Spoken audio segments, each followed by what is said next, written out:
Olá, tudo bem? Bom Crioulo é um dos melhores livros da nossa literatura e eu posso provar. Imagina você uma história de amor entre dois homens militares e uma história de amor interracial. E eu tô falando disso, né? 2020 não, século 21. Não, eu estou falando de uma história de amor homoafetiva em pleno final do século XIX, lá pelos idos de 1800. Isso tudo é obra do Adolfo Caminha, escritor cearense, que publicou o livro e romance Bom Crioulo no ano de 1895. Enfim, não era um período muito bom para o Brasil, que era uma república recém-nascida. Os brancos ainda estavam muito tristes com o fim da escravidão, né? Quem é que ia fazer o trabalho pesado para eles? Né? Chamaram os imigrantes, enfim. Tava uma bagaceira só.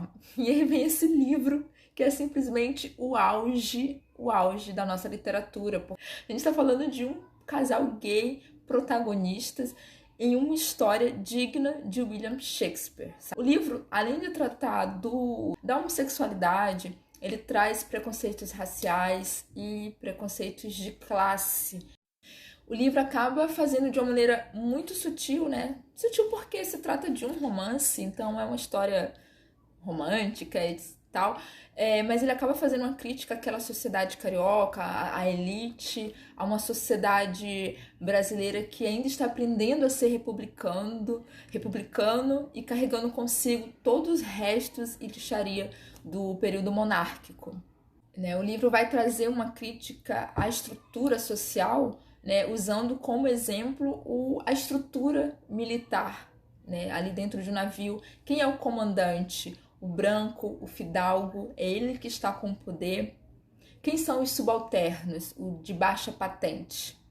Palavras do próprio Adolfo Caminha, né? A marinhagem analfabeta e rude.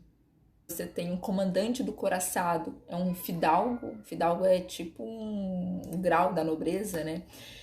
Branco, você tem os subalternos, os de baixa patente, os não brancos. E entre o branco e o preto você tem os mestiços, né? E eles vão ocupar um lugar de uma figura muito não grata, né? Que é a do Capitão do Mato. Isso no tempo da escravidão. No navio a gente vai ter o guardião Agostinho, que vai ser essa figura de Capitão do Mato, que é o responsável pelas chibatas, ou seja, e o que o autor acaba nos mostrando é que mesmo com a República, o Brasil ainda mantinha a mesma estrutura do sistema de escravidão, né, do período da monarquia. A estrutura social não se mexeu muito. Aliás, é uma descoberta que até os revolucionários franceses vão ter depois da Revolução Burguesa, lá do século XVIII. Aí eles vão perceber, poxa, os burgueses fizeram a revolução, mas a nobreza degolaram o rei, a rainha, a burguesia chegou ao poder, mas nada mudou, a não ser o modo de produção.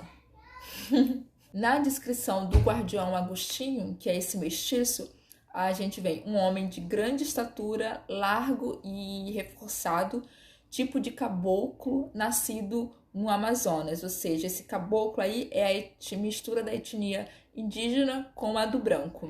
Caboclo macho.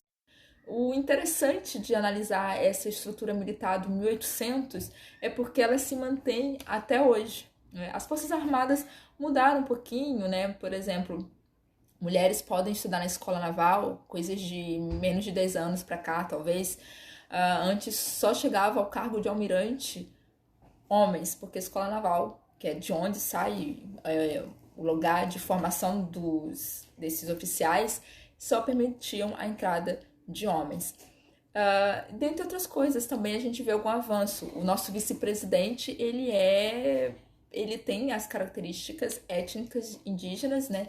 Então a gente pode colocá-lo ele nesse ponto de transformação das Forças Armadas, deixando entre parênteses que a coisa militar na região norte tem um outro processo histórico. Mas isso é outra história. Bom, sobre a homossexualidade, no livro a gente tem o seguinte: uma história de amor incrível, linda, digna de uma história shakespeariana.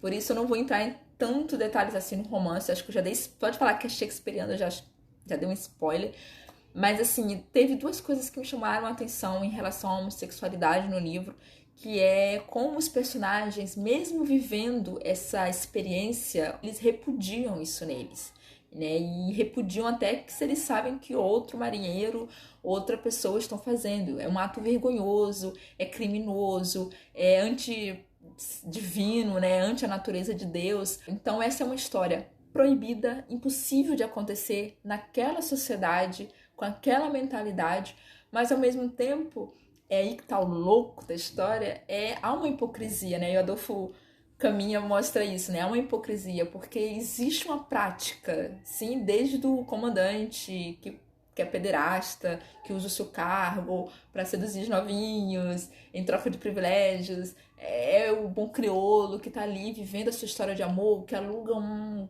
quarto no cortiço no centro do Rio de Janeiro e vive ali como um casal, né, com seu amor, com seu amante, escondido dos olhos da sociedade. Então existe essa hipocrisia, porque é proibido, mas ao mesmo tempo eles não deixam de fazer. Eles mesmos recriminam os atos. A questão racial no livro, ela permeia todas as páginas praticamente, né? Porque até desde a história de amor, porque é uma história de amor não só gay, ela envolve também a questão da interracialidade. Mas assim, eu vou me prender só a uma característica, a um machismo racista, né, que coloca algumas características discriminatórias em cima do homem negro, como a hipersexualização do homem negro e a junção da força física com a ausência de inteligência, e culminam num achismo racista que vai alegar que os homens negros são raivosos, né? Brutos e ignorantes. Mamãe. Oi. Começando pelo título, Bom Crioulo. Crioulo é um termo pejorativo que os europeus usam para discriminar os filhos dos aristocratas brancos nascidos na América. No Brasil, isso vai ser usado para diferenciar os pretos africanos dos pretos nascidos já em solo brasileiro.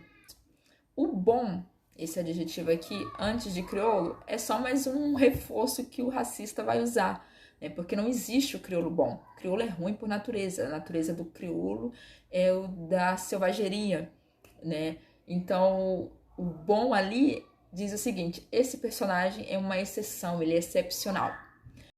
Bom Crioulo, na verdade, se chamava Amaro, e esse apelido ele ganha por ser um sujeito ingênuo e tabaréu, que ganhou a afeição dos oficiais, era rude como selvagem, mas nunca sofreu qualquer castigo disciplinar. As pessoas riam dele por causa dos seus modos, né? Começaram a chamá-lo então por Bom Crioulo, né? Abre aspas, um negro dava para a gente, fecha aspas.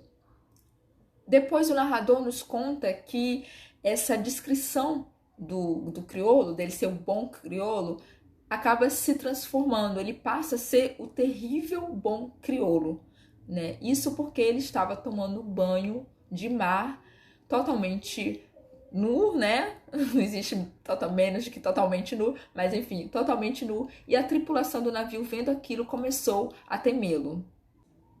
Agora eu vou ler as várias características do terrível bom crioulo, essa versão ainda mais racista do que a anterior, do que a do bom crioulo.